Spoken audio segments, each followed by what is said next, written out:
Hi friends, welcome to the channel Nanjil நாட்டு சமையல்.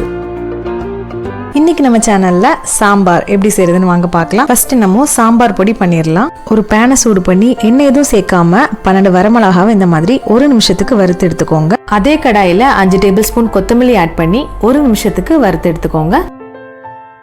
இந்த மாதிரி வறுக்கிறதுனால சாம்பார் பொடி ரொம்ப நாளைக்கு இருக்கும். இப்போ இதை தனியாக எடுத்து வச்சிடலாம். ஜீரகம் 1 டேபிள் ஸ்பூன், வெந்தயம் 1 டீஸ்பூன், காய்பொடி 1 டீஸ்பூன். 30 செகண்ட்ஸுக்கு லைட்டாக அந்த மாதிரி வறுத்துக்கோங்க. இப்போ இதெல்லாம் ஒரு பிளேட்டுக்கு மாற்றிடலாம். இப்போ இதெல்லாம் ஆறுனதுக்கு அப்புறமா மிக்ஸி ஜாருக்கு ட்ரான்ஸ்ஃபர் பண்ணி நல்லா பவுடர் மாதிரி அரைச்சி எடுத்துக்கோங்க. 1 ஸ்பூன் மஞ்சள் தூள் ஆட் பண்ணி மிக்சியில் நல்லா ஃபைன் பவுடராக அரைச்சி எடுத்துக்கோங்க. பாருங்கள், இந்த மாதிரி ஃபைனாக அரைச்சி எடுத்துக்கோங்க. இந்த மாதிரி அதிகமாக பேட்சஸ் பண்ணி வச்சிங்கன்னா ஒரு 6 மந்த்ஸ் வரைக்கும் நீங்கள் யூஸ் பண்ணிக்கலாம். இப்போ நம்ம சாம்பார் பண்ண ஸ்டார்ட் பண்ணிடலாம். சாம்பார் பண்ணுறதுக்கு துவரம் பருப்பு 1 கப் எடுத்துக்கோங்க. அதை நல்லா தண்ணியில் அலசி எடுத்துக்கோங்க. துவரம் பருப்பை வாஷ் பண்ணதுக்கு அப்புறமா ஒரு குக்கருக்கு ட்ரான்ஸ்ஃபர் பண்ணிடலாம். 1 கப் துவரம் பருப்புக்கு 3 கப் தண்ணி ஆட் பண்ணிக்கோங்க. கிட்டத்தட்ட 4 விசில் வர்றது வரைக்கும் வெயிட் பண்ணி வேக வச்சு எடுத்துக்கோங்க. லெமன் சைஸ் அளவு புளி எடுத்துக்கோங்க. கொஞ்சமாக தண்ணி ஆட் பண்ணி 5 நிமிஷத்துக்கு அப்படியே இருக்கட்டும். கடாயை சூடு பண்ணி 1 டேபிள் ஸ்பூன் தேங்காய் ஆட் பண்ணிக்கோங்க. மீடியம் சைஸ்ல ஒரு உருளைக்கிழங்கு இந்த மாதிரி கட் பண்ணி சேர்த்துக்கோங்க. சின்ன வெங்காயம் 10 சேர்த்துக்கோங்க. வெள்ளரிக்காய் இந்த மாதிரி கட் பண்ணி அரைக்கப்படுத்துக்கோங்க. புடலங்காய் அந்த மாதிரி சின்ன பீஸ் இந்த மாதிரி கட் பண்ணி சேர்த்துக்கோங்க. ஒரு கேரட்டை இந்த மாதிரி கட் பண்ணி சேர்த்துக்கோங்க. பூசணிக்காய் கட் பண்ணி அரை கப் அளவு எடுத்து சேர்த்துக்கோங்க. சீனி அவரைக்காய் 2 அதை இந்த மாதிரி கட் பண்ணி சேர்த்துக்கோங்க. வெண்டைக்காய் 1 அதே இந்த மாதிரி கட் பண்ணி சேர்த்துக்கோங்க. கத்திரிக்காய் 1, பச்சை மிளகா 2, தேவையான அளவு உப்பு ஆட் பண்ணிக்கோங்க. நான் 1 ஸ்பூன் உப்பு ஆட் பண்ணிக்கிறேன். ஊற வச்ச புளியை இந்த மாதிரி நல்லா கரைச்சி சேர்த்துக்கோங்க. காய்கறி வேகிறதுக்கு 3 கப் தண்ணி ஆட் பண்ணிக்கோங்க. முருங்கைக்காய் இந்த மாதிரி 3 பீஸ் சேர்த்துக்கோங்க ஸ்லைஸ் பண்ணி. இப்போ இதை மூடி வச்சு 7 நிமிஷத்துக்கு வேக வச்சிடலாம்.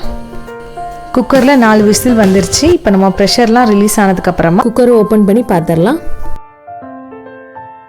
பாருங்க, பருப்பு நல்லா குக் ஆயிருச்சு.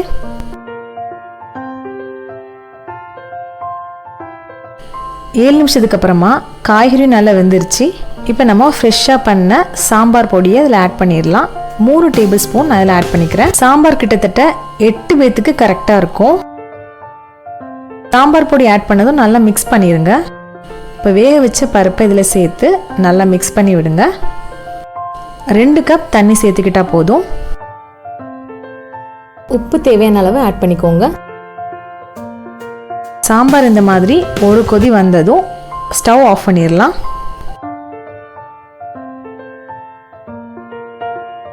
சாம்பாரை தாளிச்சிடலாம். ஒரு பேனை சூடு பண்ணிக்கோங்க. 3 டேபிள் ஸ்பூன் தேங்காய் எண்ணெய். எண்ணெய் சூடானோன்னா கடுகு சேர்த்துடலாம். கடுகு பொரிஞ்சோன்னா ஒரு வரமிளகாய் சேர்த்துக்கோங்க. 10 சின்ன வெங்காயத்தை இந்த மாதிரி சின்னதாக கட் பண்ணி சேர்த்துக்கோங்க. சின்ன வெங்காயம் நல்ல பொன்னிறமாக ஆனதுக்கப்புறமா 1/2 டீஸ்பூன் வெந்தயம் ஆட் பண்ணிக்கோங்க. அது கூடவே கருவேப்பிலை, ஒரு தக்காளியை சின்ன சின்னதாக கட் பண்ணி சேர்த்துக்கோங்க. கொத்தமல்லி கீரையை சேர்த்து நல்லா மிக்ஸ் பண்ணிக்கோங்க. 1 நிமிஷம் நல்லா வதங்கினதுக்கு அப்புறமா நம்ம சாம்பாரில் சேர்த்துடலாம். சாம்பாரில் சேர்த்ததும் நல்லா மிக்ஸ் பண்ணி விடுங்க. அவ்வளோதான், சுவையான சாம்பார் ரெடி ஆயிடுச்சு. சாம்பார் எல்லார் வீட்லேயும் பண்ணுறது தான், ஆனால் இது என்னோட ஸ்டைல் ஆஃப் சாம்பார். கண்டிப்பாக அந்த சாம்பாரை மறக்காமல் ட்ரை பண்ணி பாருங்கள். இந்த வீடியோ பிடிச்சிருந்தா வீடியோக்கு லைக் பண்ணுங்கள். நம்ம சேனலை சப்ஸ்கிரைப் பண்ணலைன்னா சப்ஸ்கிரைப் பண்ணுங்கள். அண்ட் தேங்க்ஸ் ஃபார் வாட்சிங். பாய்.